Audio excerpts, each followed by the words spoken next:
d'accord. Je pensais que vous étiez. Mais Non, d'accord, non, merci. non, non. C'est bon, je Ok, m'excuse. voilà. Donc voilà l'enregistrement E. C'est un enregistrement qui contient deux champs, le champ tableau. Sinon, vous avez la série. Donc vous pouvez ouvrir le PDF de la série, l'exercice 8, vous trouvez l'énoncé du problème.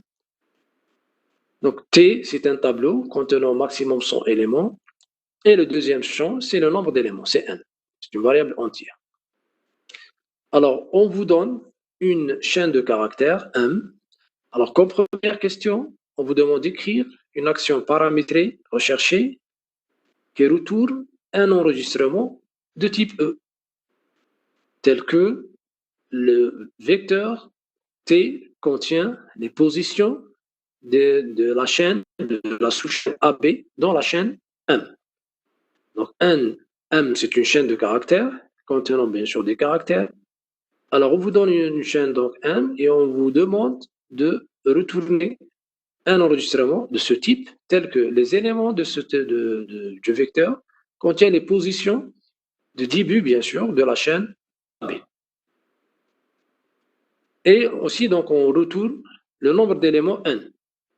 Voilà ce qu'on vous demande de faire comme première question. La deuxième question, en utilisant l'action recherchée, la procédure recherchée, je vous donne une indication, c'est une procédure.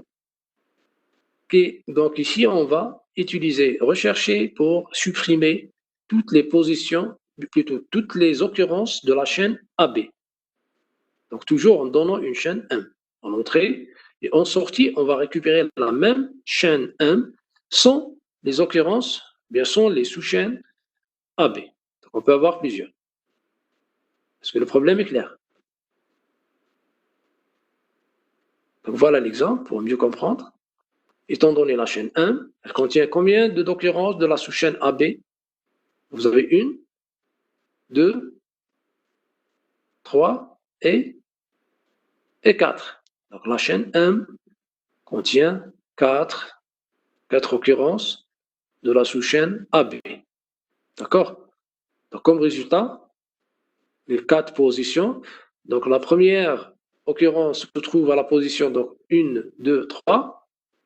Donc ici, on ne va pas, ou bien on suppose pas que, ou bien on va modifier si on veut la convention qui dit le premier élément de la sous-chaîne, ou bien de la chaîne démarre, bien se trouve à la position 0.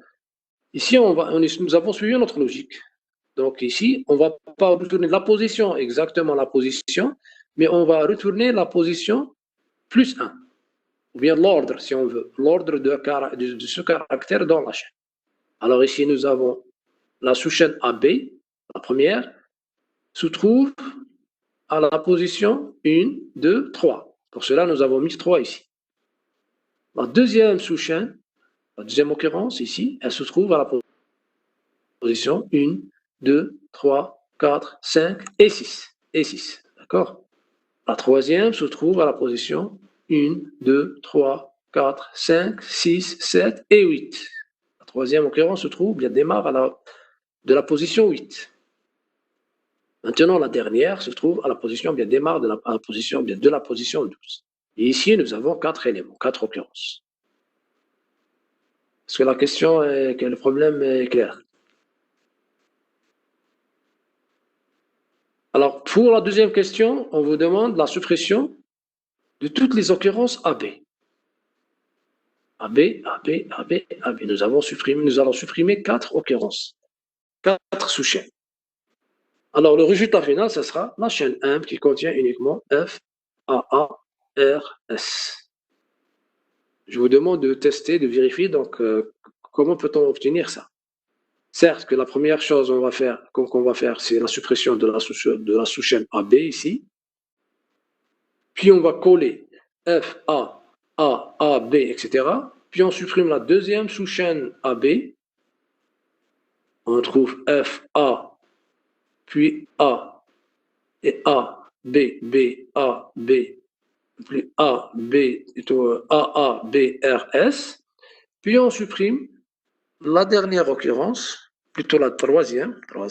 Donc, on obtient F, A, on enlève les deux AB, on enlève les deux autres AB, la deuxième, la troisième occurrence, il me reste B, A, B, R, S. Et lorsqu'on supprime la dernière occurrence, qu'est-ce qu'on obtient? On obtient F, A, B, A, R, S. Bon, ce que je vous demande de faire, c'est non pas me suivre comme ça donc, en l'air, mais je vous demande de prendre un jeu d'exemples pour lequel vous allez tester donc, ce procédé, bien ce processus de suppression. De toute façon, à la fin, on va obtenir la chaîne M sans les occurrences AB, bien de la sous-chaîne AB. Est-ce que tout le monde est d'accord? Est-ce qu'il y en a des gens qui n'ont pas compris l'exemple pour le reprendre? Est-ce que l'exemple est clair? Donc voilà l'exemple. Donc, comme je vous ai dit, étant donné la chaîne 1, si pour la première question, on obtient cet enregistrement, dont le vecteur T contient 3, 6, 8 et 12, correspondent respectivement aux positions de la première, deuxième, troisième et la quatrième occurrence de la sous-chaîne AB. Puis ici, c'est le nombre d'éléments. Après, nous allons obtenir M, la chaîne M, après, bien sûr, les suppressions de toutes les occurrences de la sous-chaîne AB. Alors, comme résultat, comme réponse, je vous laisse le soin de le faire. Bien, je vous donne la solution. Sinon, est-ce que vous avez une proposition? Qui a une proposition avant de passer à la solution?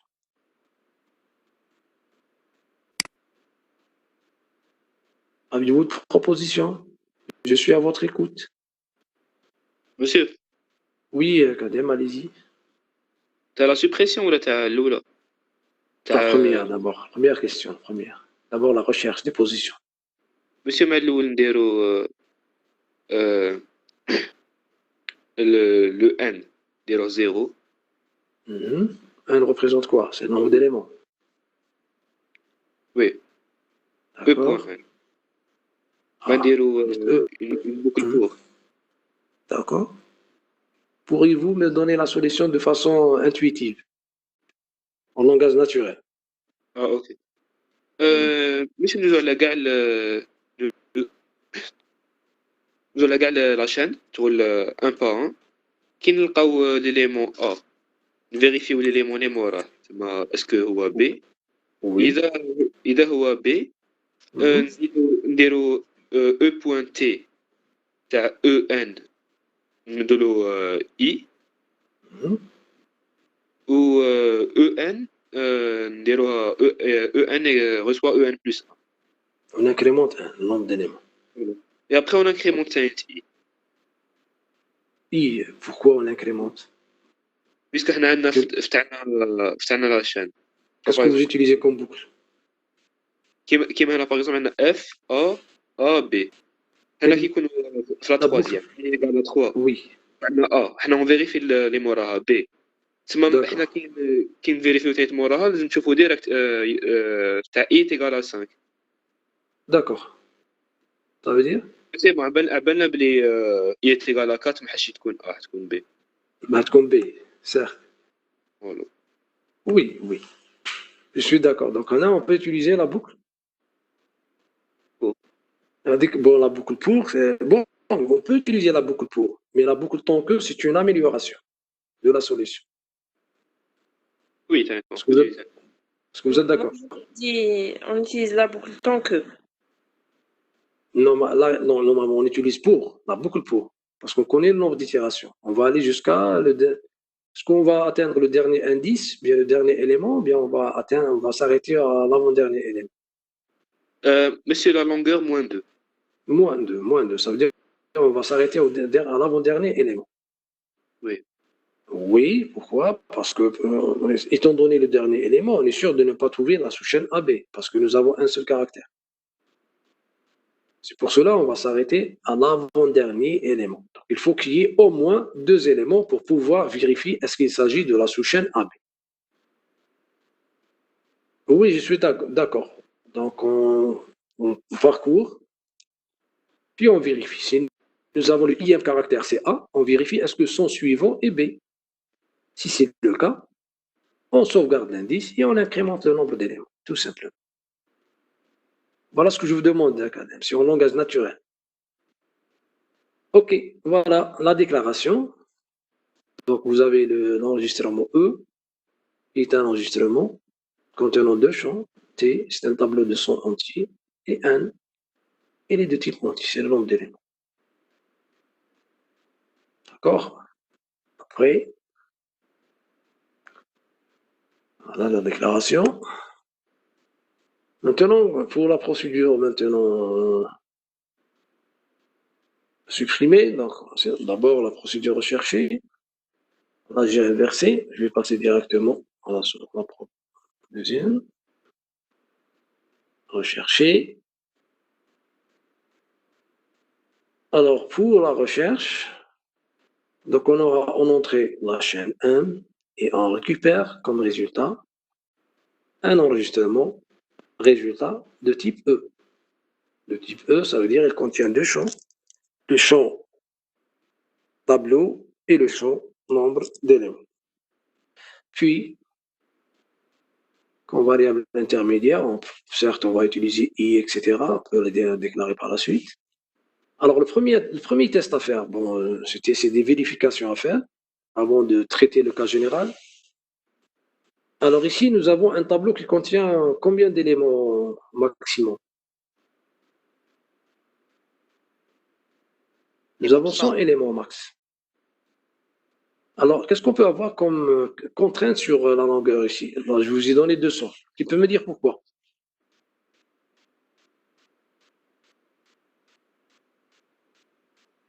Tu peux me dire ici, nous avons majoré le nombre. Pourquoi? كان يكون فوق 200 تسمى كان يكونوا غير لي دي ا بي حيفوتوا لو نومبر تسمى لو تابلو هذاك حيكون فيه بلوس دو 100 زيليم. Alors, si la chaîne dépasse 200, ça veut dire يكونوا غير دي ا بي يكونوا غير ديزا غير AB. Ça veut dire AB, AB, AB, AB, etc. Alors, si vous avez AB, AB, c'est-à-dire le pire, on obtient quoi? Quel est le pire des cas? C'est le tableau c'est un tableau qui contient 100 éléments, c'est-à-dire 200. C'est pleinement rempli. C'est un vecteur pleinement rempli. Ça veut dire qu'on contient 100 éléments. Alors, si nous avons 100 éléments, ça veut dire quoi? Ça veut dire que nous avons combien d'occurrences de la 100 occurrences de la sous-chaîne AB. De la sous-chaîne AB, oui. Alors, si nous avons 100 occurrences de la sous-chaîne AB, ici, nous avons minoré. Alors, si vous avez, oui. c'est la longueur M, alors ça veut dire, normalement, elle doit être justement, la Jimmy est supérieure. Alors, est-ce qu'on peut avoir une contrainte? D'ailleurs, je vous pose la question. Est-ce qu'on peut avoir une contrainte sur la longueur M? Qu'est-ce qu'on peut avoir comme contrainte? Est-ce que ce que j'ai écrit ici répond à notre besoin? Monsieur, oui. La longueur M, elle peut être fort 200. Fort de oui, certes. Ça veut dire ici, donc, je ne dois pas mettre supérieur. Qu'est-ce qu'on doit mettre? Est-ce qu'on peut avoir une contrainte sur la longueur d'abord? Non, monsieur. Est-ce qu'on peut avoir une contrainte sur la longueur? Non. Alors, nous avons un tableau qui contient 100, mais nous n'avons aucune information sur la chaîne. Ça veut dire même, je peux avoir... on n'est pas sûr de remplir pleinement le vecteur. Même si on obtient une chaîne, là j'ai bien fait de discuter ça, alors si on obtient une chaîne qui contient, si le vecteur donc est rempli pleinement, ça veut dire nous avons 100 éléments. 100 éléments, ça veut dire quoi? Nous avons combien d'occurrences de la sous-chaîne AB? Nous avons 200. Nous avons 200, n'est-ce pas? 200 occurrences, parce que nous avons, nous avons 100 occurrences. 100 occurrences, ça veut dire que la longueur de M doit être supérieure à 200. Alors maintenant, si elle est inférieure à 200, même avec ça, on ne peut rien dire. Même si la longueur elle est inférieure à 200. Est-ce qu'on peut avoir un cas d'exception? Alors, qui peut répondre? J'aimerais bien discuter la solution. Ça veut dire que le tableau n'est pas rempli, Kamel. Oui, ça veut dire que nous avons une partie vide. Donc, il n'y a pas d'erreur. Il n'y a pas d'erreur aussi. Ça veut dire que dans les deux cas, on ne peut pas contrôler, nous n'avons aucune idée. Maintenant, si nous avons l'inverse, oui. Si nous avons une chaîne, on vous donne la taille maximale de la chaîne, maintenant, on peut avoir des conditions sur le vecteur. Mais sinon, dans ce cas, on n'a pas besoin de discuter la longueur parce qu'il n'y a aucune relation. C'est vrai que si nous avons un tableau qui est pleinement rempli, on peut dire que la taille doit être supérieure à strict à 200. Mais ici, on n'a aucune information sur le nombre d'occurrences, ou bien sur les éléments du vecteur T. Ça veut dire a priori, on peut avoir aucune relation entre M et la taille du tableau. Et en ce moment, on va juste calculer la longueur L par l'appel de la fonction longueur de la chaîne 1. On initialise, comme votre collègue le propose, L par 0. Puis, je préférais la boucle pour, c'est une solution naïve qui passe de 0 jusqu'à L-2. Je vais essayer d'utiliser la présentation.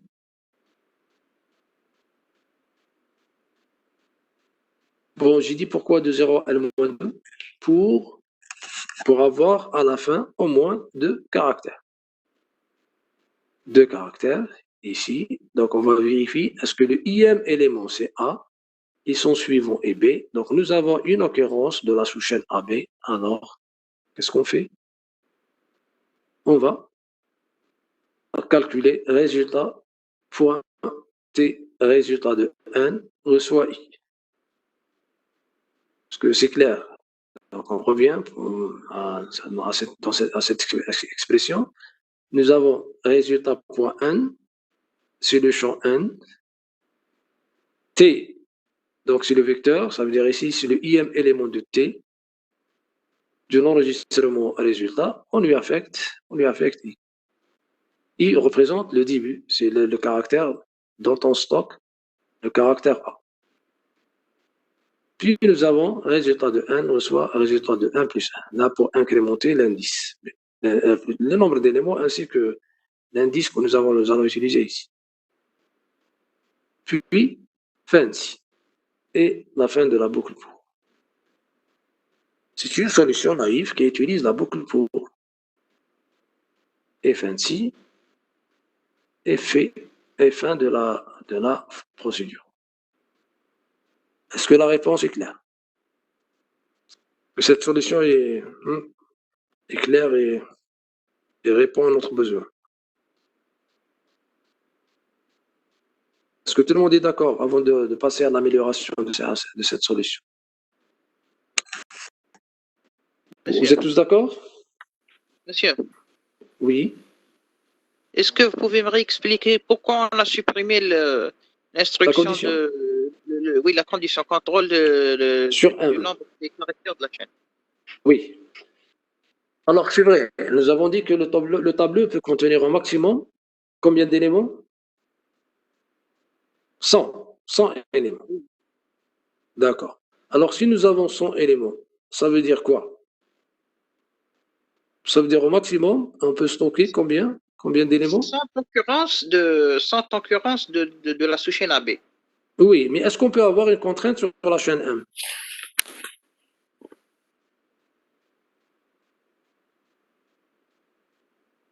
Est-ce qu'on peut avoir, c'est-à-dire des informations sur la chaîne la taille de la chaîne M?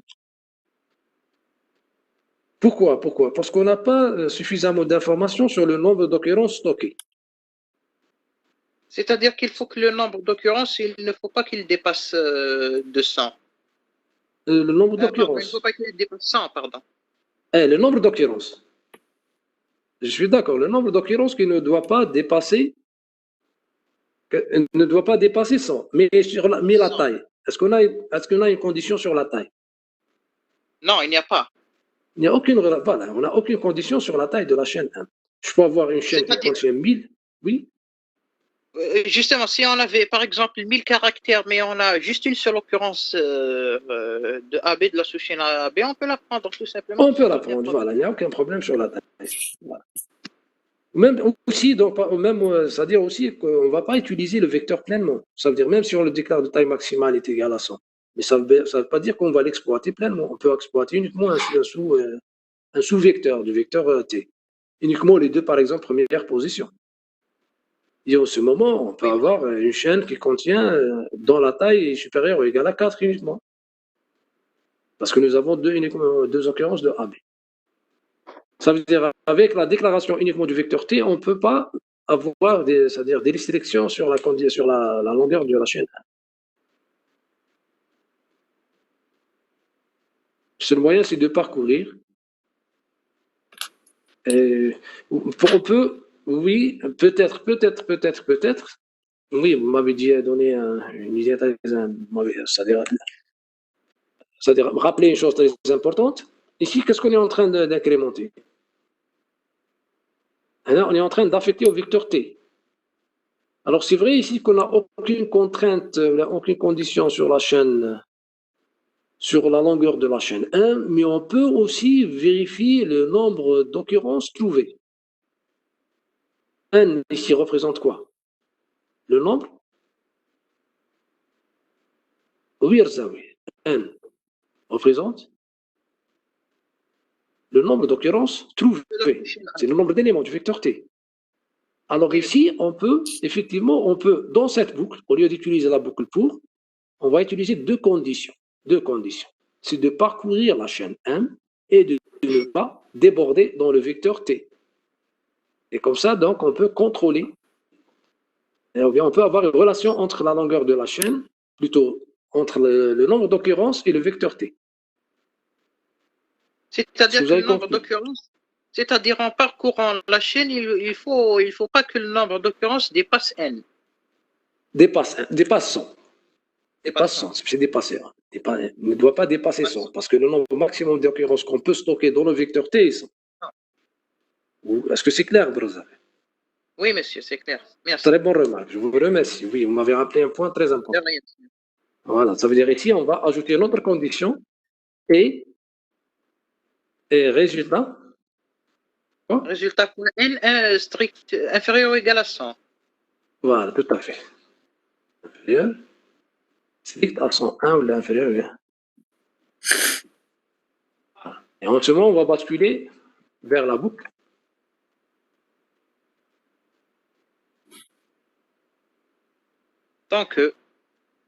Donc, voilà.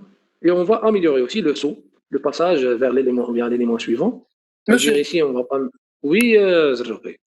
Je suis inférieur à 100, on a la 101. Le nombre d'éléments est égal à combien? Le nombre d'éléments.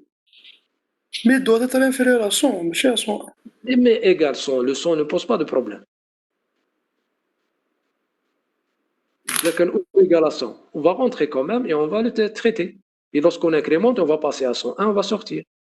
Mais si l'indice ici à Zerjoubi. Résultat point 1. Bon, alors si vous dites qu'on démarre de 0 ici, oui, là on va, mais si vous parlez de ça, oui, je suis d'accord, Droré. C'est vrai, là ici l'indice, parce que l'indice ici, nous avons un indice qui démarre de 0. Oui. Parce que oui, là je suis d'accord, même un peu à s'arrêter. Mais le nombre d'éléments, ça veut dire n ici, lorsqu'on sort de la boucle, qu'on trouve le nombre d'éléments. Mais dans la boucle, ça représente l'indice du ième élément. Juste pour corriger, pour mettre les points sur les i. Alors, à la fin, lorsqu'on sort, on va sortir avec n qui représente le nombre d'éléments. Parce qu'ici, la dernière chose, c'est une incrémentation. La dernière instruction. Voilà, c'est une incrémentation. Mais étant donné dans la boucle ici, le n ne représente pas le nombre d'éléments, mais représente l'indice du ième élément. Mais après avoir incrémenté ici, on va sortir avec le nombre d'éléments. Parce que nous avons initialisé n par 0. Et on va ajouter, exclure l'élément donc 100, on va s'arrêter à l'élément 99. qui représente le centième élément du vecteur T. D'accord. Est-ce que c'est clair pour tout le monde? Donc, on initialise I par 0, c'est-à-dire le premier élément de la chaîne. Puis, donc, tant que I inférieur ou égal à N-2, ou bien inférieur strict à N-1, c'est la première condition, c'est pour parcourir la chaîne. Et la deuxième, c'est pour ne pas déborder, pour éviter le débordement dans le vecteur T. Voilà. On va changer les couleurs pour mettre la mise en forme. Oui. Alors maintenant, on teste si M de I est égal à A et M de I plus 1 est égal à B. Alors, on sauvegarde I, on incrémente N. Et qu'est-ce qu'on doit faire aussi? L'incrémentation maintenant de I se fait de... Parce que l'incrémentation est faite, c'est-à-dire de façon explicite. I reçoit I plus...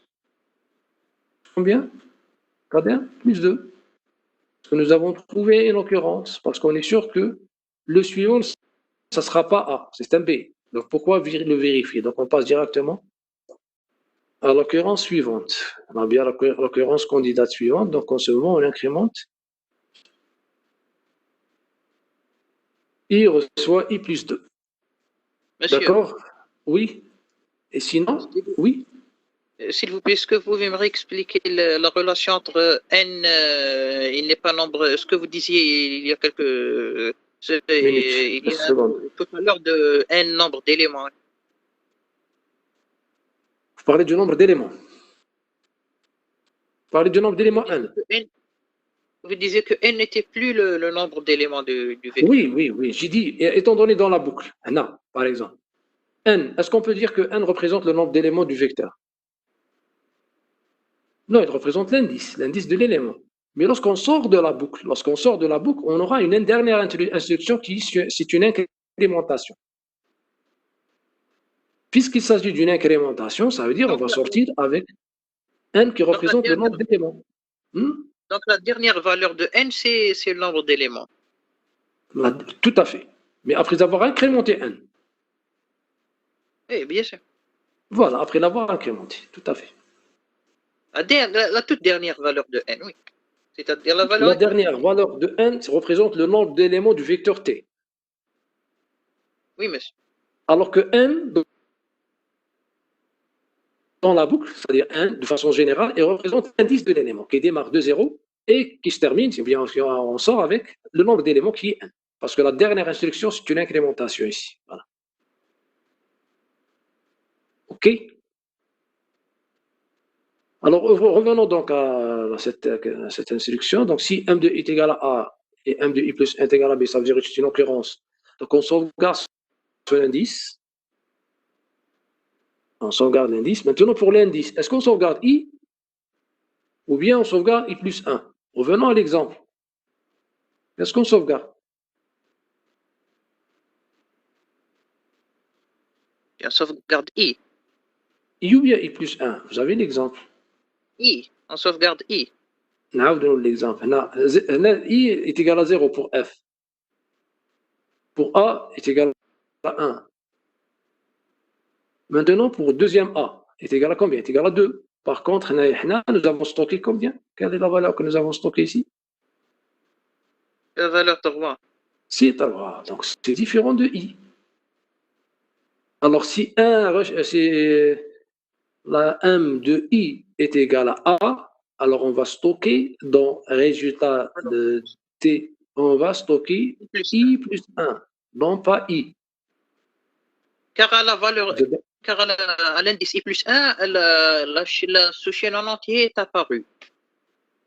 Oui, c'est-à-dire on trouve la chaîne en entier plutôt. Oui, mais là, non, je ne voulais pas discuter ça. C'est-à-dire là, je voulais dire que la valeur que nous avons sauvegardée ici, ce n'est pas l'indice du premier caractère. Ce n'est pas l'indice. C'est l'indice du premier caractère plus 1.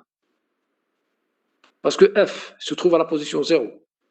A se trouve à la position 1. Et ce deuxième A se trouve à la position 2. Et ici, là, on n'a pas sauvegardé 2. Nous avons sauvegardé 3. Ça veut dire que c'est la position plus 1. C'est clair ou non? Est-ce que c'est clair? Oui, monsieur, c'est clair. Ça veut dire ici, dans l'algorithme, on stocke. Qu'est-ce qu'on stocke? On ne va pas stocker I, mais on va stocker quoi? I plus 1. Donc, résultat, point T, résultat de n, reçoit I plus 1, non pas I.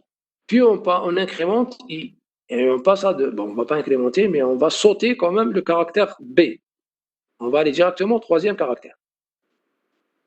Pourquoi? Parce qu'on est sûr de ne pas trouver le caractère A à la deuxième position.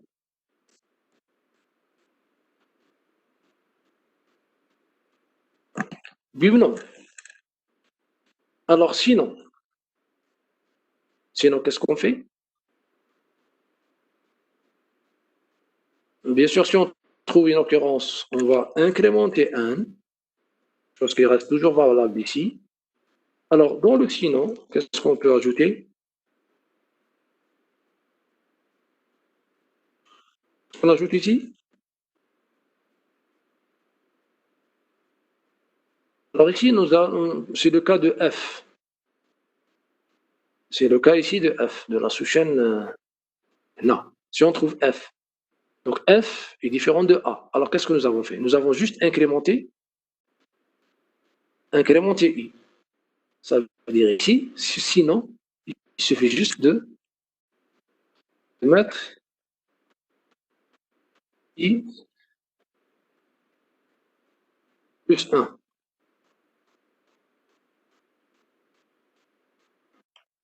On va mettre I plus 1, tout simplement. Est-ce que tout le monde est d'accord? Si on trouve une chaîne, on incrémente de 2. Mais si on n'a pas trouvé le premier caractère qui est égal à, on passe au caractère suivant. I reçoit I plus 1. Et fin de ci.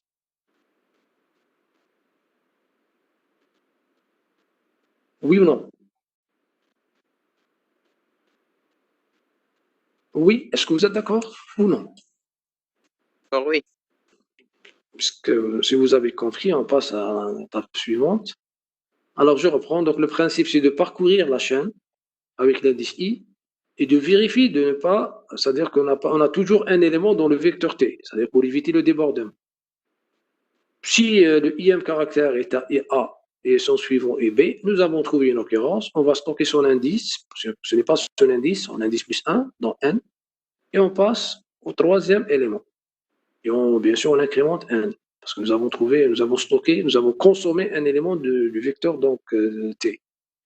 Sinon, on n'a pas trouvé l'occurrence AB, on incrémente I, c'est juste pour passer à l'élément suivant. Maintenant, la question qui se pose, c'est pour voir si vous avez compris, si on s'intéresse par exemple à la sous-chaîne AA, non pas à la sous-chaîne AB, on cherche la présence de la sous-chaîne AA et non pas la sous-chaîne AB. Qu'est-ce qu'il y a lieu à modifier dans cette solution? Monsieur, Oui. S'il vous plaît, est-ce que vous pouvez me répéter la question? La question, si au lieu de chercher les positions de la sous-chaîne AA, on va chercher les positions de la sous-chaîne AA, AB, on va chercher la présence de la sous-chaîne AA. Qu'est-ce qu'il y a lieu à modifier dans cette solution? monsieur, هنا كنديرو alors ما نديروش I reçoit I plus 2 نديرو I reçoit I plus 1. I plus 1, très bien. Est-ce que tout le monde est d'accord? Laisse I plus 1 parce que si nous avons trouvé le deuxième caractère A, alors possible que le troisième, ça sera A. Et en ce moment, nous avons deux occurrences de AA. Effectivement, ici, on ne va pas mettre I reçoit I plus 2, mais on va mettre I reçoit I plus 1. On a l'incrémentation. On va la mettre une seule fois, après avoir traité. Ça veut dire on va mettre fin de ci.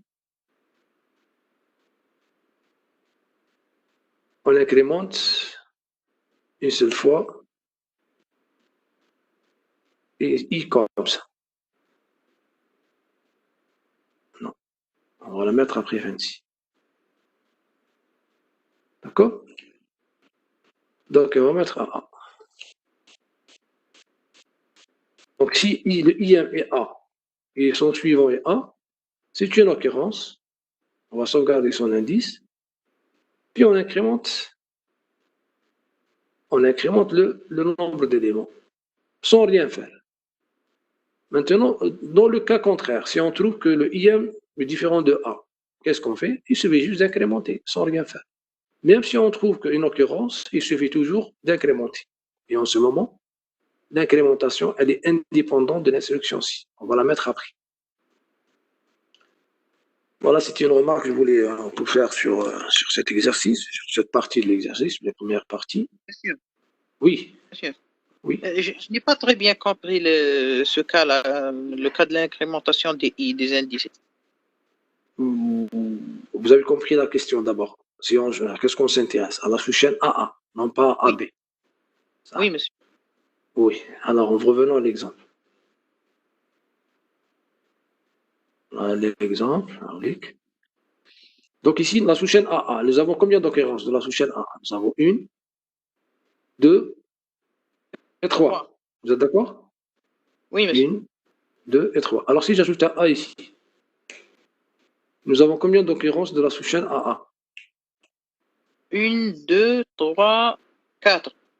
Et 4, oui, ça veut dire ici, étant donné 3A, on va construire 2 occurrences de la sous-chaîne AA. La première se trouve à la position. Ça veut dire qu'il y a 2 occurrences, non pas une seule. Il y a 2 chaînes, 2 sous-chaînes AA en intersection. Voilà, nous avons un caractère en commun. Et en ce moment, on doit trouver la position, une ici. Voilà. La position 2, puis la position 3. On va trouver 1 et on trouve la position. Combien? 1, 2. C'est la position 2, monsieur. Et voilà, 1 et 2. Allez, 1 ou allez 2. Puis les autres. Maintenant, dès qu'on trouve le IM caractère, le IM caractère qui est égal à A, est-ce qu'on va sauter le deuxième caractère? On passe directement au troisième? Non, on ne va pas le sauter. Si on le saute, on va tronquer cette occurrence. OK. Monsieur, oui, mais monsieur, dans le tableau, l'indice qu'on doit sauvegarder, c'est I plus 1 et non I. Donc, la première position, c'est 1. Et effectivement, là, I plus 1, 0, 1, 2, 2. Allez, j'ai censé vous avez compris le principe. Le principe, vous l'avez compris. Oui. C'est-à-dire qu'on doit, même après avoir trouvé l'occurrence, on passe au suivant. C'est 0, 1, on va sauvegarder.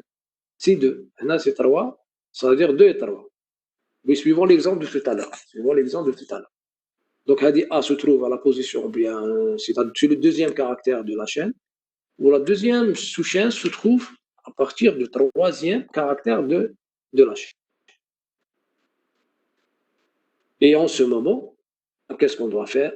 Lorsqu'on recherche les positions, on ne doit pas passer au troisième caractère, mais on s'arrête, bien on incrémente uniquement l'indice pour vérifier la sous-chaîne ou les sous-chaînes suivantes. D'accord? Oui, monsieur. Oui. Qu'est-ce qu'il va? Donc, dans tous les cas, on ne fait que incrémenter l'indice. L'indice de 1, voilà ce que nous avons fait ici. Allez. Dans les deux cas, nous avons incrémenté l'indice de 1. Nous avons incrémenté, pour ne pas dire incrémenté de 1, on a de 2, on a de 5. Nous avons incrémenté. Donc, il vaut mieux la faire sortir de la boucle. Oh, de l'instruction ci. Non, de l'instruction ci. Oui, je dois le mettre dans la boucle. Voilà pour la première question. La deuxième, c'est les suppressions. C'est la chose la plus importante que la localisation. Alors, en utilisant l'action paramétrée rechercher, écrire un algorithme permettant de supprimer toutes les occurrences de la chaîne AB. Toutes les occurrences de la chaîne AB. Alors, qu'est-ce qu'on doit faire ici? On utilise le même principe de suppression dans les tableaux. On fait un décalage à gauche Oui. En utilisant les positions des sous-chaînes obtenues retournées par la procédure. Le vecteur, plutôt l'enregistrement. La procédure, le retourne à l'enregistrement. Oui, oui, monsieur. On va, qui contient les positions.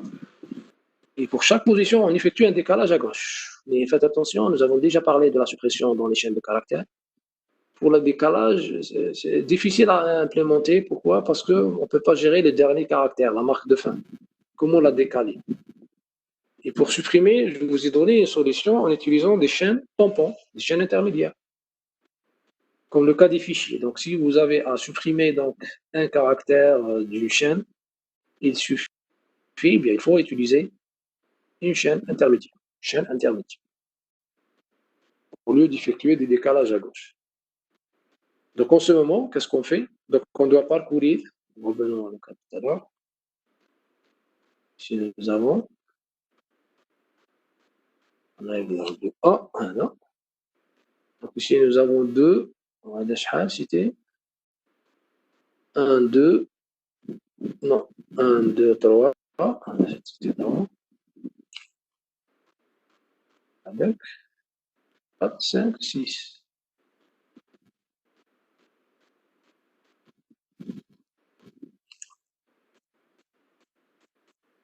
Alors, comment exploiter donc, cet enregistrement pour supprimer la première occurrence d'abord?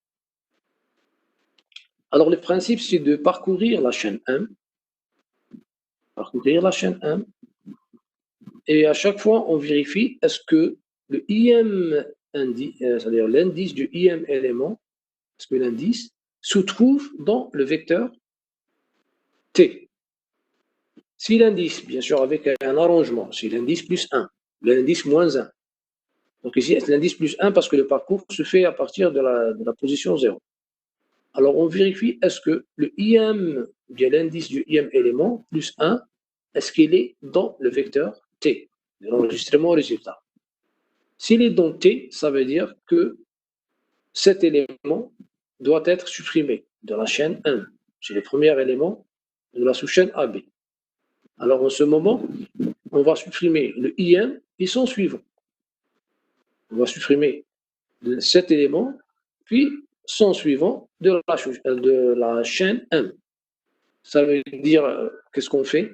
On va stocker les caractères qu'on veut garder, qui sont différents de AB, dans une autre chaîne intermédiaire tampon, T1, tant que le IM caractère, bien l'indice du IM caractère n'est pas dans le vecteur T. Je répète, on parcourt la chaîne, et on vérifie est-ce que l'indice est stocké dans T. Si l'indice est stocké dans T, ça veut dire que cet indice représente le début de la sous-chaîne AB, bien d'une occurrence de la sous-chaîne AB. Et en ce moment, ce caractère sera sauté, ainsi que son suivant, seront sautés, ne seront pas copiés dans la chaîne tampon qu'on va construire. Maintenant, si le IM n'existe pas, ça veut dire qu'on passe à l'élément suivant, on incrémente I. Est-ce que c'est clair? Donc la chaîne tampon ne va contenir ne va pas contenir les sous-chaînes AB, va contenir tout caractère autre que ces sous-chaînes. Tout à fait, c'est une chaîne, voilà, 1. Elle contient plusieurs caractères de façon quelconque, de façon c'est-à-dire aléatoire. Mais le vecteur résultat, T, de l'enregistrement résultat, contient les positions des débuts des différentes occurrences. Ici, nous avons la première, la deuxième, la troisième et la quatrième. Donc, à la question, nous avons ici stocké l'indice. Donc, si on trouve ici l'indice I est égal à résultat pointé de N moins 1, parce qu'on va retrancher moins 1, parce que pour avoir la correspondance ici avec l'indice, si l'indice moins 1 est égal à I, ça veut dire que le IM c'est le début de la sous-chaîne AB. Donc, il ne sera pas copié, ainsi que son suivant. Voilà le principe. Est-ce que c'est clair avant de passer à la solution? Qui n'a pas compris le principe? Le principe? Monsieur, s'il vous plaît, monsieur, réexpliquez-moi le principe. Je m'explique et je réexplique. Alors, j'ai dit, qu'est-ce que nous avons? Alors, nous donnons l'exemple. Alors, si on n'a pas utilisé le vecteur résultat, laissez à côté le vecteur résultat. Alors, si on veut supprimer les occurrences de la sous-chaîne AB, qu'est-ce qu'on fait? Est-ce que I, on vérifie, est-ce que I, le IM élément, bien M de I, est-ce qu'il est égal à A? Si le IM élément de M, s'il est égal à A, et le sens suivant est égal à B, alors c'est une occurrence de la sous-chaîne AB. Donc là, on ne va pas copier ces caractères, ces deux caractères dans la chaîne tampon. OK? On ne va pas copier les caractères de la sous-chaîne tampon. Oui? Oui, monsieur. Oui ou non? Oui, monsieur. D'accord. Maintenant, si on trouve... Là, si on parcourt la chaîne, sans pour autant utiliser le vecteur résultat, l'enregistrement résultat. Maintenant, si on exploite l'enregistrement résultat ici, ça veut dire ici, nous avons un vecteur T qui contient quoi?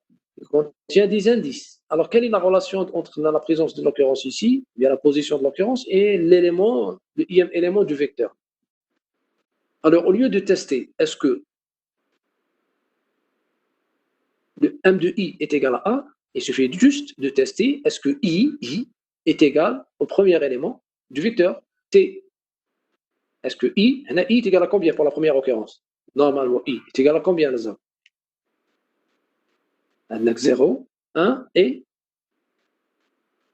2. Ça veut dire le début de la chaîne se trouve à la position 2. Alors, qu'est-ce qu'on vérifie maintenant? Donc, quelle est la chose qui nous informe et qui nous affirme que cet élément, c'est le début de la sous-chaîne AB? C'est l'élément du vecteur moins 1. L'élément du vecteur moins 1 est égal à l'indice. Voilà la relation. L'élément du vecteur 3 moins 1 est égal à 2, alors qu'il est égal à l'indice du caractère qui est égal à 2. Alors, si nous avons cette condition qui vérifie, ça veut dire ici, nous avons une occurrence. Si nous avons une occurrence, donc on va la tronquer, on va la sauter. Oui? Est-ce que c'est clair maintenant? Oui, monsieur, c'est clair. Et après avoir stocké les positions dans le vecteur T, oui. Et après avoir... C'est-à-dire... Après avoir stocké les éléments dans le... qui ne contiennent... Après avoir supprimé les... Après avoir stocké dans la chaîne tampon les éléments de la chaîne M qui ne contient pas AB... ça veut dire que c'est une suppression. Pardon? Ça veut dire, là, nous avons supprimé l'occurrence AB, tout simplement. Oui, mais c'est une chaîne tampon. Mais allez, après, on va copier la chaîne tampon dans la chaîne initiale. C'est le principe des fichiers. Comment supprimer un caractère d'un fichier? Appelez-moi du principe de la suppression d'un caractère à partir d'un fichier. On commence à écrire avant de lire. Avant de... c'est le dernier ou le premier? Non, c'est le premier ou le dernier caractère. Donc, si on veut supprimer un caractère quelconque, du fichier quelconque aussi, du fichier F. On utilise un fichier tampon. Oui. Où est-ce qu'on saute, dans lequel on saute le caractère? Le caractère cible. Voilà, tout simplement. On parcourt le fichier source. Le premier fichier source. Oui. Donc, on parcourt le fichier source. En copiant ce fichier source dans un fichier tampon, à l'exception du caractère à supprimer, puis on va copier le fichier tampon dans le fichier initial, dans le fichier source. C'est le même principe ici. On va parcourir la chaîne M. Dès qu'on trouve un caractère qui fait partie de la sous-chaîne AB, on le saute. On ne va pas le copier dans la chaîne tampon. Après, on va copier la chaîne tampon dans la chaîne initiale. Voilà le principe. Donc, Oui, monsieur. voilà, en entrée, nous avons un résultat, il est de type E. Alors, comme variable locale, on utilise une chaîne tampon de taille 200. Dans 200, c'est pas 200, c'est quelconque. Nous avons déjà parlé de ça. On ne va pas la majorer par 200, on peut avoir une chaîne de taille quelconque. C'est pas la taille. Puis,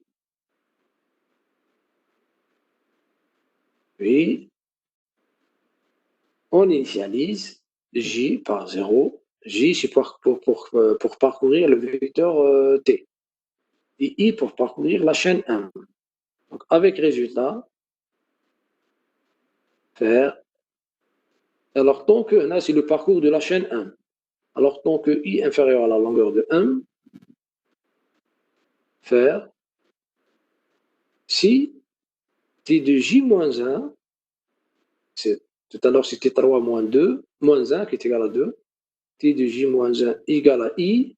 I, c'est l'indice de l'ième élément de la chaîne. Ça veut dire ici, nous avons la présence de la sous-chaîne AB. Alors, en ce moment, qu'est-ce qu'on fait? On va tronquer, on va passer à l'élément suivant du vecteur T, parce que le jème élément est consommé, donc on passe à son suivant, et on incrémente I de 2, parce que nous avons une occurrence, on va la tronquer. On va tronquer cette occurrence. Sinon, T1 reçoit T1 plus 1, M de I. Alors, voilà comment copier les caractères différents de AB. Les caractères qui sont différents de AB, on va les tronquer comme ça. On ne va pas les tronquer, on va les stocker dans la sous-chaîne tampon. Puis on incrémente I de 1. Donc, comme tout à l'heure, on peut incrémenter ici de 1 et on va laisser une autre incrémentation en dehors de la. Je répète, on parcourt la chaîne 1 avec l'indice I et on vérifie est-ce que le IM élément, bien le JM élément moins 1 de T, est-ce qu'il est égal à I, c'est-à-dire à l'indice du IM caractère de la chaîne 1. Si oui, donc ces deux caractères seront tronqués, donc on les saute, I reçoit I plus 2. Alors si le caractère est différent de I, alors là, qu'est-ce qu'on fait? On va sauvegarder le IM caractère de la chaîne 1 dans la chaîne tampon T1. Donc voilà comment construire une chaîne intermédiaire. On initialise la chaîne T1 par blanc et on utilise la concaténation ici. C'est une concaténation qui permet de concaténer un caractère, le IM caractère, dans la chaîne tampon T1. Donc T1 reçoit T1 plus M de I. Et I reçoit I plus 1 ici. D'accord? Puis, fait. C'est la fin de la boucle. Là, c'est le parcours de la chaîne. Maintenant, juste on peut parler aussi d'une amélioration. Et I est inférieur à la longueur. Pourquoi traiter le dernier caractère? Le dernier caractère. Si, on va aller jusqu'au dernier caractère. Pourquoi? Qui peut me dire pourquoi? Parce qu'on est obligé d'aller jusqu'à la fin. Parce qu'ici, on est en train de copier. Alors, si on va copier, on va toujours aller jusqu'à la fin. Même on est sûr qu'il est différent de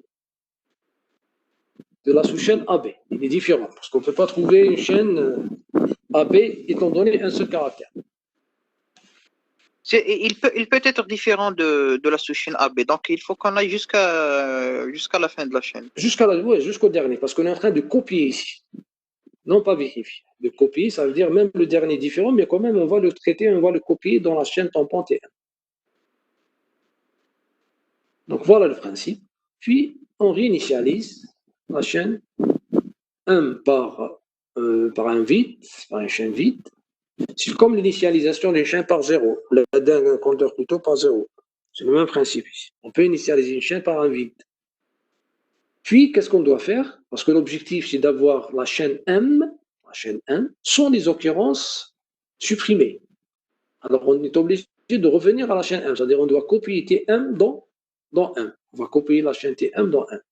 Et en ce moment, qu'est-ce qu'on fait? Pour I allant de 0 à la longueur de T1 moins 1, on va copier T1 dans M. Voilà comment copier. M reçoit 1 plus le ième caractère de T1.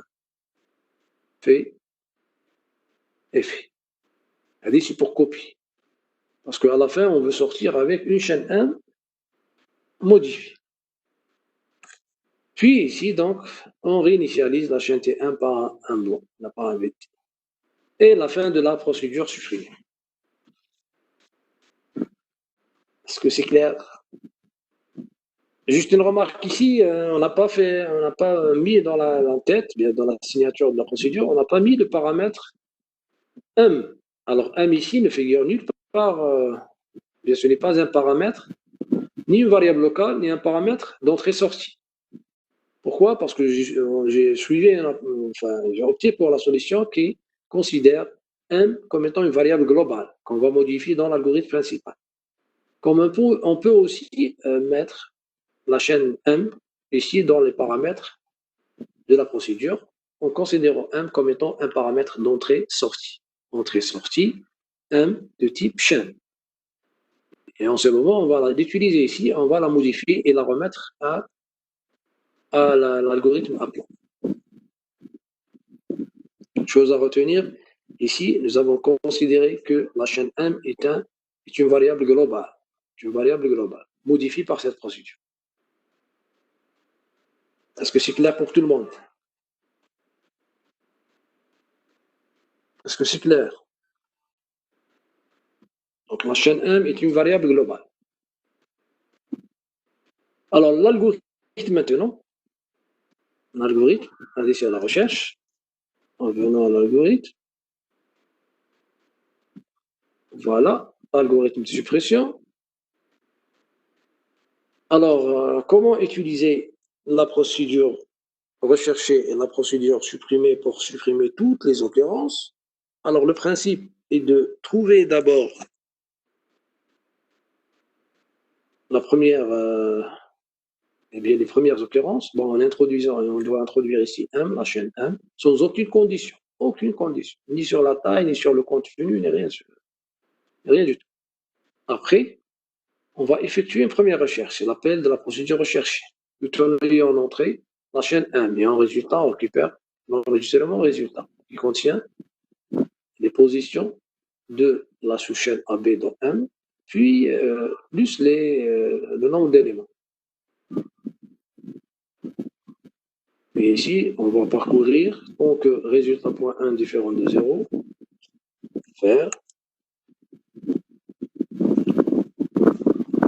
résultat.1 différent de 0, on va supprimer un résultat, là c'est l'appel de la procédure supprimée, du résultat du premier appel, puis après les suppressions,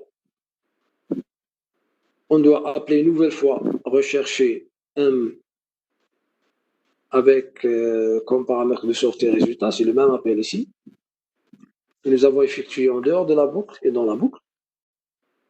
Puis, on reprend la même chose et à chaque fois, on vérifie est-ce que nous avons généré de nouvelles occurrences, est-ce que nous avons généré d'autres occurrences de la sous-chaîne AB. Si nous avons généré de nouvelles occurrences, ça veut dire qu'on doit les supprimer. Maintenant, si on va sortir avec n égale à 0, après l'appel de la procédure recherchée, ça veut dire que le nombre d'occurrences est nul, ça veut dire qu'aucune occurrence n'est trouvée, et en ce moment, on va sortir de la boucle en affichant la chaîne M. Comme je vous disais tout à l'heure, la chaîne M, ici, c'est une variable globale qui est lue en dehors de la boucle. Ici, donc, elle est utilisée pour trouver les positions. Comme on aurait pu aussi considérer toujours la chaîne M comme étant une variable globale. Et à chaque fois, on vérifie n. Si n est égal à 0, on sort. Si n est différent de 0, on refait l'appel et une nouvelle fois. D'accord? Puis on met fin à notre algorithme.